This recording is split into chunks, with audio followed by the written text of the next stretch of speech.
So simply being able to sit with urges actually helps empower people to interrupt the addictive process. What I call the jack-in-the-box theory of emotion management. If we don't accept it and we're pushing it away, I hate my anger, I hate my sadness, I hate my sexuality, so I want to get rid of it. It's like pop. Right? Those are the ways. And it explodes, right? We've actually set up an explosion of rage or of whatever it is, of drinking.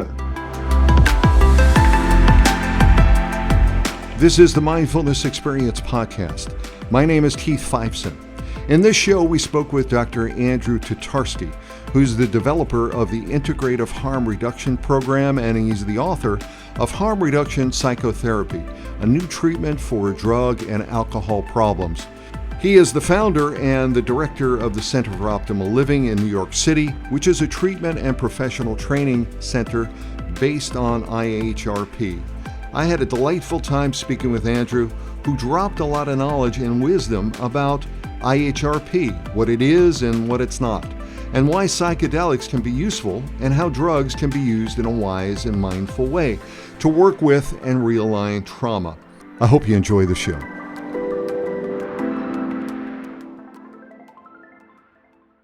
I think the main focus of my life over the last 40 years has been to try to understand why people who use drugs have been so mistreated in this society, mistreated in every sense of the word, stigmatized, punished, criminalized, dehumanized, demonized, and offered treatment that in most cases is uninteresting, irrelevant, unhelpful, and in many cases is harmful and traumatic.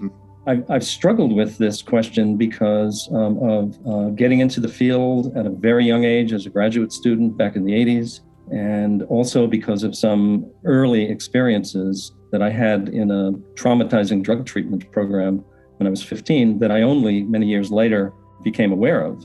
That was actually bringing me into the addictions field, sensitizing me to what was wrong with it and inspiring me to try to create some alternative. So that really led to my interest in seeing how I could potentially make a difference in terms of supporting an alternative way of helping people that struggle with drugs. And that really, over many years, evolved into a work that has really organized my life that I call Integrative Harm Reduction Psychotherapy. Right, which is actually, and I do have to apologize because, to start out with just sort of your title, I think is, which I did, and your background. Many people don't know that you really are, the creator of this program. And I know that you have a lot of people that Alan Marlette and Edith Springer were folks that you started that influenced you early on. But your vision for harm reduction is to really bring this integrative harm reduction psychotherapy program to people to help them normalize and to really not stigmatize them and really help them to accept themselves and take agency for themselves in their own lives. Isn't that sort of, I'm capsizing here, but isn't that kind of? Absolutely. It's one of the ways to think about the work is that it is about empowering people and supporting people in discovering what's true for them in their complex relationships to substances and other risky and addictive behaviors, and to develop their optimal relationships to substances and to their lives. So the work really emerged out of a focus on problematic substance use, but I think it has much more broad application in the direction of what you're talking about, which is supporting people in becoming more empowered and taking agency in relation to themselves and their lives, and living more conscious, choice-filled, self-affirming lives as they define them. Right. Well, one of the things that we talked about beforehand was this whole idea of trauma, right? And I heard the siren just go on in the background. And, I really believe that we're living in a trauma-based society. We have trauma TV. We have these misperceptions that are really propagated throughout society. We have these afflicted emotions, actions. People are just, trying to protect themselves. And we've got a lot of coping behaviors, which really turn into compulsive ways of life. And really what I see you doing in so many ways is creating a paradigm, a shift, if you will, of thinking, of acting, and really taking agency, as I said, responsibility for the individual life. And I was reading something about using CBT and the stages of change and mindfulness-based therapies and what you're doing. Can you speak a little bit more about that and how that really applies? Sure. So you mentioned the phrase new paradigm, and I think that we are in the midst of a scientific revolution in the way that we understand problematic substance use, or what we've called addiction, which is a very loaded and I think problematic word. But misuse is the new term, as I understand, right? Well, misuse. Even that, misuse, presumes that there's something wrong with it, as opposed to, I like problematic substance use, because that can really encompass problematic in many, many different ways. It may be that it's not actually problematic for me, because it's actually helping me to cope with what would be otherwise overwhelming, threatening trauma. So, but the paradigm shift, I think, is away from demonizing drug use per se to thinking about drug use as a meaningful choice that people are making in response to the conditions of their lives and the impact of those conditions on us physically and emotionally. Now, I love generally that. speaking, problematic substance use kind of goes beyond the way that most people use substances, which is, I think, to enhance the quality of our lives. Problematic substance use, I think, requires that we consider that suffering of some kind is at the heart of it. But let's be very clear. You and I know, and I think all of your listeners do, is that suffering is at the heart of being human. So when we think about it in that way, I think that we may all be vulnerable at some point in our lives to turning to substances in an effort to cope with suffering. Because it may be that there are no other better alternatives. And so to presume misuse or abuse or even addiction, that is, that there's something assumed to be problematic or wrong with the drug use, may deny or negate the fact that this is something that a human being is choosing to do in an effort to cope, to care for oneself, to survive, when there may be no better alternatives. And we want to affirm that. And respect that and kind of honor that choice, which is a whole different paradigm shift to challenge the demonization of drugs. Right. And I love the concept of having the wisdom and the outlook to go ahead and say it's really about connection. How do we connect to or disconnection from that matter? If it's more harmful or to the individual or harmful to their taking a role in society or taking a role in their own life or their own agency in their own life.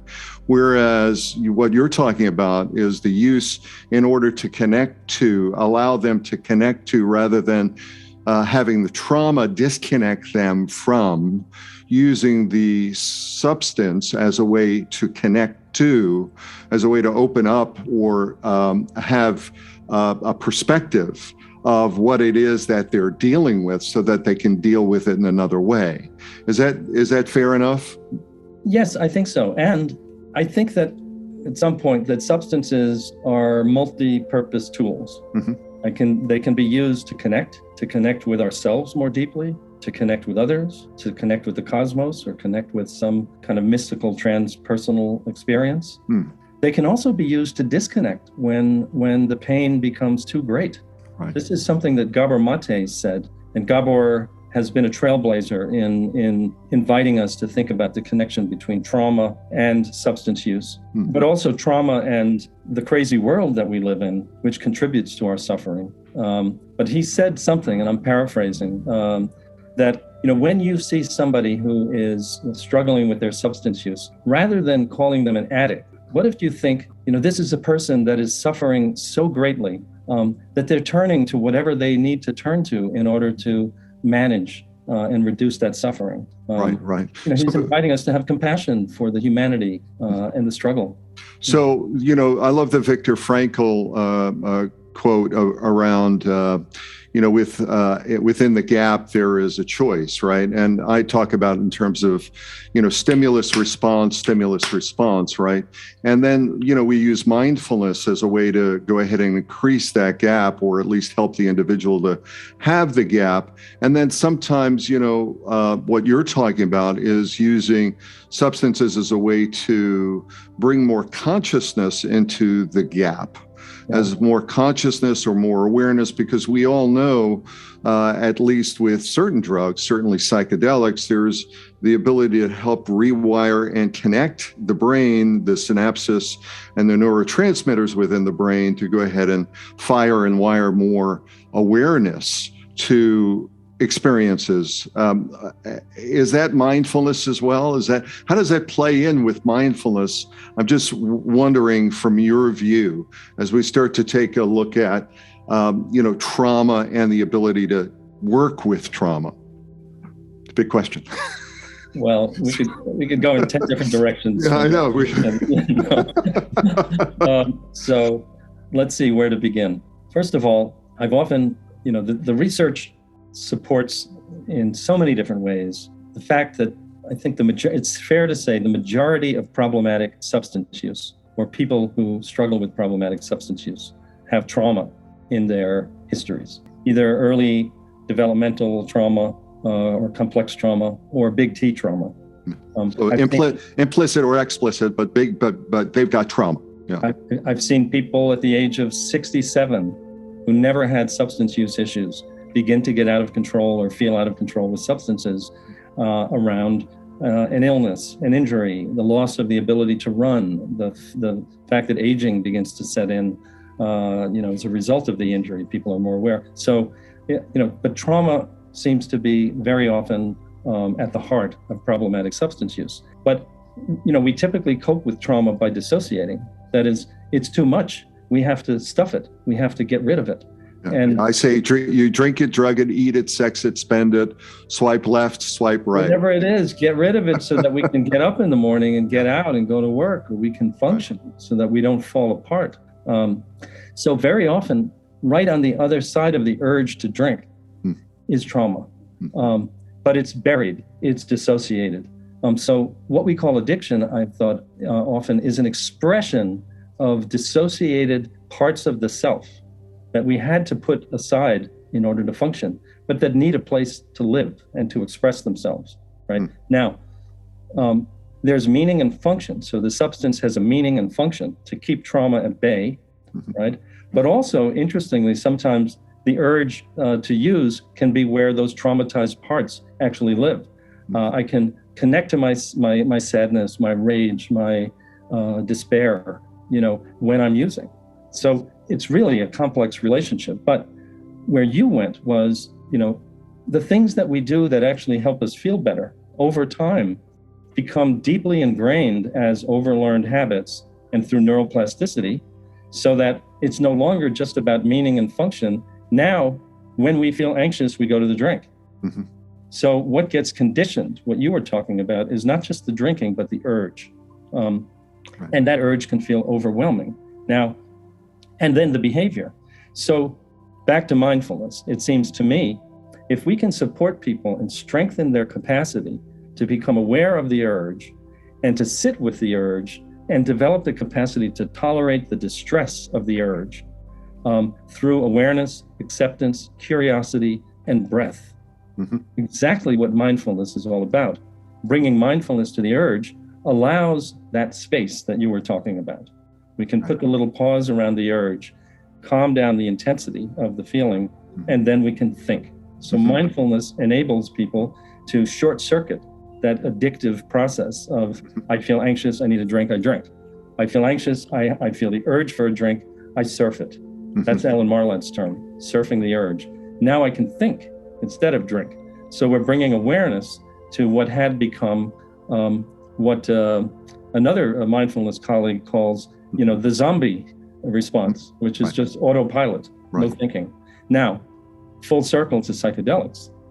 Psychedelics are a tool which, particularly when approached with some mindfulness training, can enhance our capacities to explore, to know ourselves, right? To open up that gap between, the feeling, the urge, and the action, and kind of open up that space where, we can now think and explore. Now, I love that, and I love the idea. But I would say, within the harm reduction framework, okay, my understanding is harm reduction is a framework for helping drug and alcohol users who can't really stop completely. And you've got the majority of users, they really just want to, reduce the harmful consequences of use. And the psychedelics themselves obviously help us to not disassociate, but actually reframe, to look at our lives, to sort of step away from, as I say, take your hands off the wheel and move away from the vehicle, and, take a look at the vehicle. And most people can't really look at the vehicle of their lives or the journey that they've been on in a very, a holistic or circumspect way, whereas I think psychedelics help. But let me just ask you, is this like is it like having your cake and eating it too, in some way, that, we go into the harm reduction phase and we can say, okay, I can have my cake and eat it too. Where does the wisdom and the ethics come into it for the individual, and how does compassion play in that? And I'm asking these questions because I know it's going to stir it up a little bit, but I think there are people that are asking the same kinds of questions. So I think they're fair. Well, I would take issue just with the language that you used to talk about harm reduction.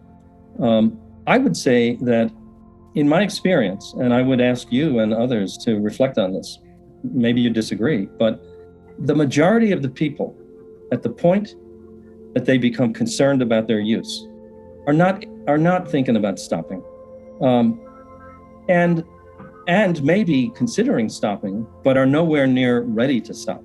For the reasons we were talking about before, to the extent that people have turned to substances and found them to be useful in some way, even while there may be an increasing number of negative consequences and potential risks. I think where we find most people is stuck in some kind of an ambivalent dilemma. This substance is helping me in some way. It helps me to cope with my depression, my trauma symptoms, my shame, my social anxiety.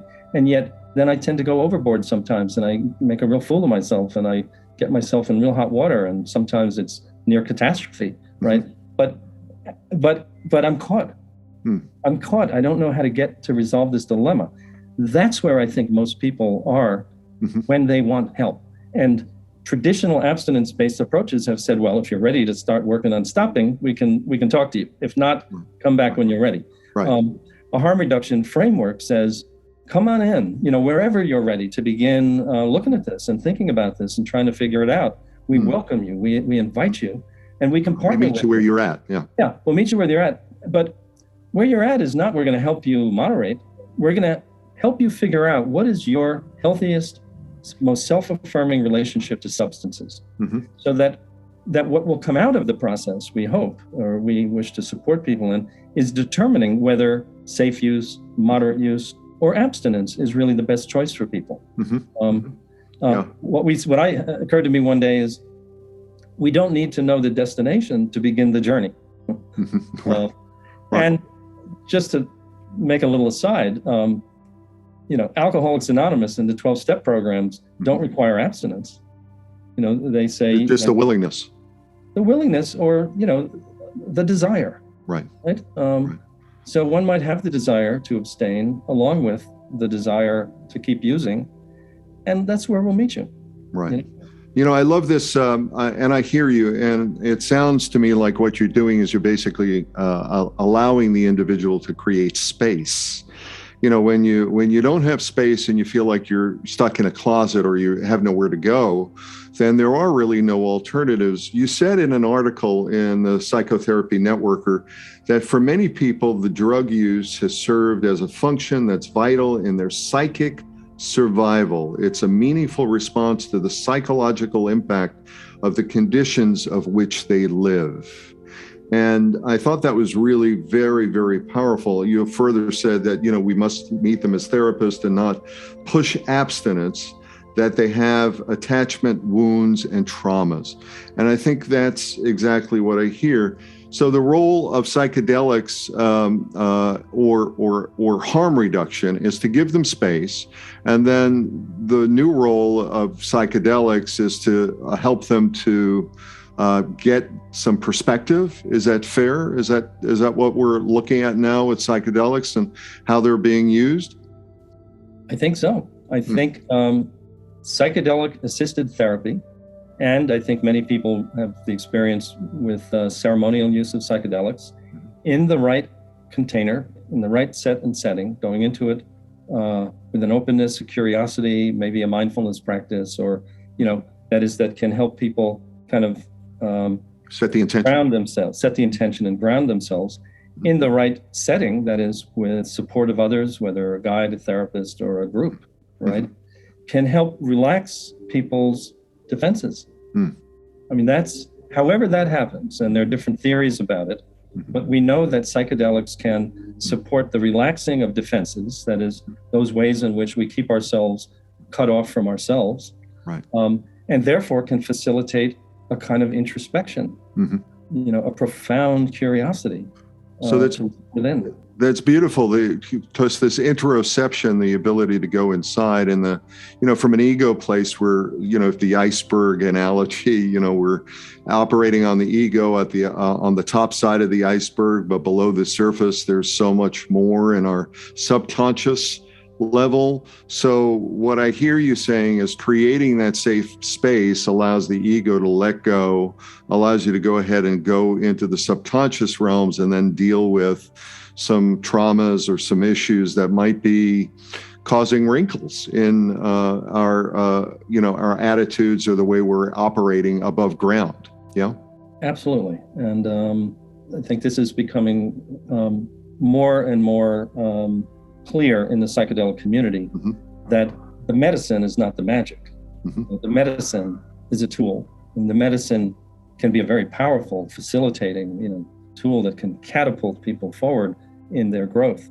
But the commitment to growth and the commitment to being part of some growth process, whatever that is, whatever works for you. I mean, whether that's therapy or ceremonial weekend ceremonies, or working with a guide who really knows what they're doing. Right. The medicine can deepen, open and deepen, and then the therapy or the integration work can help people kind of bring that into their lives. Right. Excellent. And the program that I'm taking right now is the psychedelics and addiction work. Right. And I'm finding it very fascinating.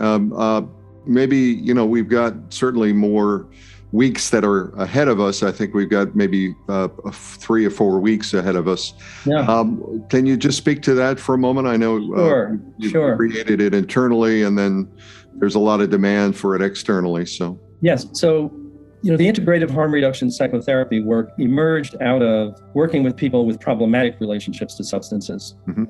And it has really broad application to the full spectrum of substance use. So about 5 years ago, we opened the Psychedelic Education and Continuing Care Program at the center to really have a program that would offer the full range of clinical, educational, and consulting and training services to people around all of the issues related to psychedelics. So we've been applying IHRP to all of the facets of psychedelic-assisted therapy.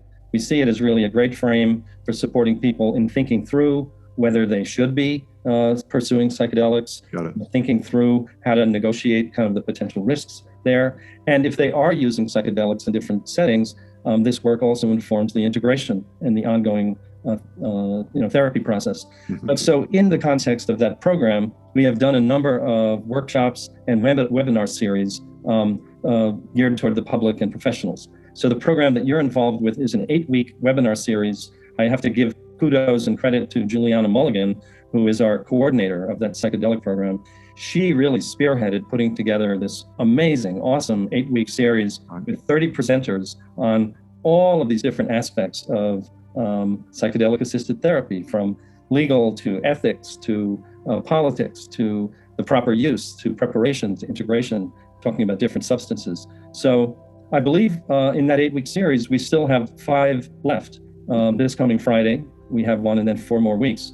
And if people sign up for the program, they can get recordings of the previous sessions and CE credits. But one last thing I want to mention is that one of the silver linings of the pandemic, this very difficult 2 years that we've been living in, is that since we've been largely doing things online, we don't have space limitations like we did before. So we've been able to make our work available to a very, very diverse group of people who could not otherwise afford it or access it for geographical reasons. Excellent. And I really, I'm really hungry for more. I have to say, I feel like I know we've spent time here and we've had a little pre-conversation, but I really feel like we could really talk so much more about the subject, about how you're bringing all the techniques of CBT, as well as mindfulness, as well as somatic work, as well as looking at the whole area of psychedelics, and you're really opening up the container and really talking about creating a safe space where people can explore themselves, go deep, and start to untangle the traumas and the issues that are really holding them back and not being their own best friend, and really helping them to show up in the world in a much more powerful way. Did I say that okay? You said that beautifully. Good.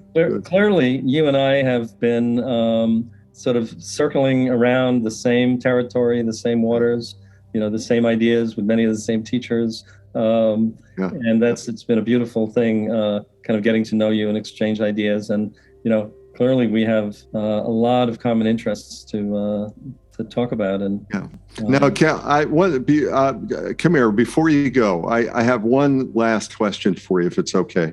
You had a client named Peter a while ago who was using meth, and I believe he was a guy who wanted to reduce his harm reduction.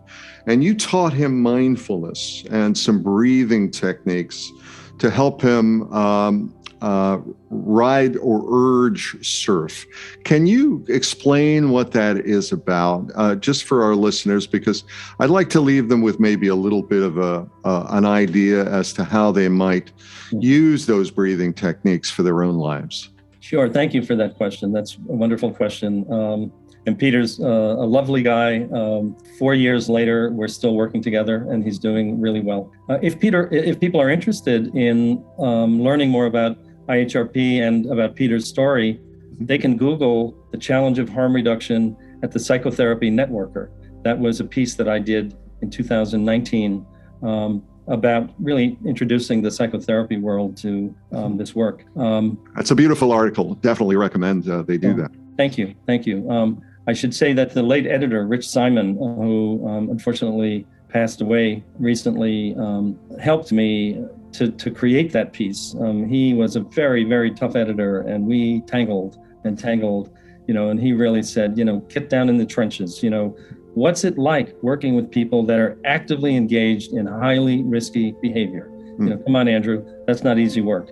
And he's right, it's not easy work. Just one thing is that when we have people that are powerfully engaged in therapy, even while they're engaged in very risky behavior, the strength of the relationship, the strength of the bond, the partnership, the teamwork, I think inspires hope, both in the patient and in the therapist. So I think that's what really anchored both of us. But to your question, it seems to me that every problematic behavior, whether it's a behavior moving toward a drug or a verbal behavior, about to say something that you're going to regret, every one of those behaviors begins with an urge. And sometimes it takes people a while to kind of catch the urge. And as a mindfulness practitioner and teacher, mindfulness work is all about working with urges, right? Noticing urges, learning about urges. But if we can identify a behavior that's not working for us, that's really problematic for us, that we would like to change, we now have some motivation to catch the urge and to learn to sit with it, to stop the action. And if we can stop the action around the urge and sit with the distress of the urge without acting on it, we actually can put a little pause around the urge and sort of interrupt that automatic urge action sequence. And that urge action sequence we might think of as an addictive move, right? So simply being able to sit with urges actually helps empower people to interrupt the addictive process. So how do we sit with an urge? And this is something I was taught by Alan Marlatt, the man I mentioned before, who was one of the people that brought mindfulness into the addictive behaviors field. He suggested if we can identify an urge and bring accepting awareness and curiosity and kindness to the urge, just noticing the urge without judging it, without trying to kind of get rid of it, but simply opening to the experience of the urge with awareness, with acceptance, with curiosity and kindness. And now we can breathe into the urge. So we've put a little pause, we've stopped the action. And he suggested that the breathing over the urge is like a surfboard that's riding the wave of that urge. And there are all sorts of things that we can do if we can catch the urge and sit with it. One of the things we can do is we can become curious about the urge and we can unwrap it. We can begin to dialogue with the urge. What does this urge want?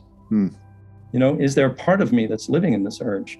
So the urge surfing can lead to kind of an exploration and a rediscovery of parts of ourselves that are living in that urge. And as we can name them and we can feel them and we can invite them, whatever it is, sadness, rage, desire, discomfort, we now have put a space around the urge that enables us to think about, what do we want to do? I think the Buddhist term is skillful action, right? I mean, how do we want to respond to that moment in a way that would be most in sync with our values and our well-being?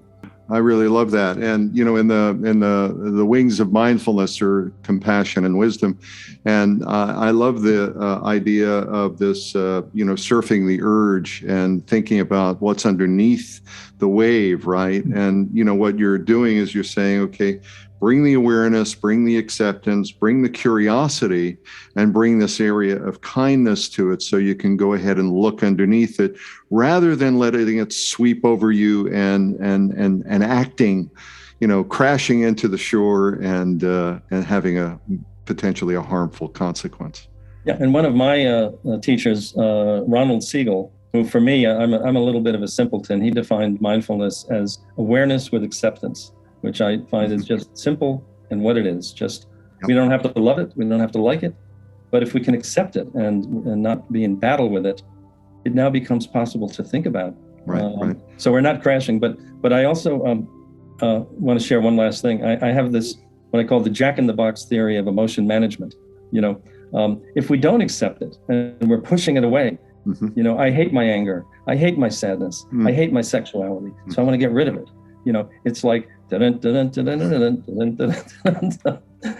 pop. Right? Those the way and it explodes, right? We've actually set up an explosion of rage or of whatever it is of drinking. If that's, I love that. We'll have to bring that tune in somehow to this talk, Andrew. Really, such an honor. Really, such a wonderful honor. Thank you so much for taking time out of your really busy schedule. You have loads of things going on, and I know you're traveling and you're in high demand, and I really am so honored and so thankful for your time. And I know that people are going to get a lot out of this, and I certainly hope they're able to listen to it and it doesn't stir up some trauma for them. And if it does, then we know that they need to maybe be aware, accept, have some curiosity around it, and some kindness. So thank you. Thank you so much, Keith. It was really an honor and a pleasure to have this conversation with you, and like-minded and like-hearted soul. So it's a pleasure for me. Thank you. Thank you for being a part of the Mindfulness Experience podcast. I hope you enjoyed the show and the stimulating and exciting conversation that I had with Dr. Andrew Tatarsky. I hope you can use some of it in your own life and you gain some insights for yourself that can help you. Please follow the podcast to connect for future ones. Subscribe, leave us a review, and suggest any topics that you yourself would like to hear. Connect with us on our social media platforms or visit our website at workmindfulness.com for more mindfulness experiences. Thank you again. We'll see you on the next show. Take care.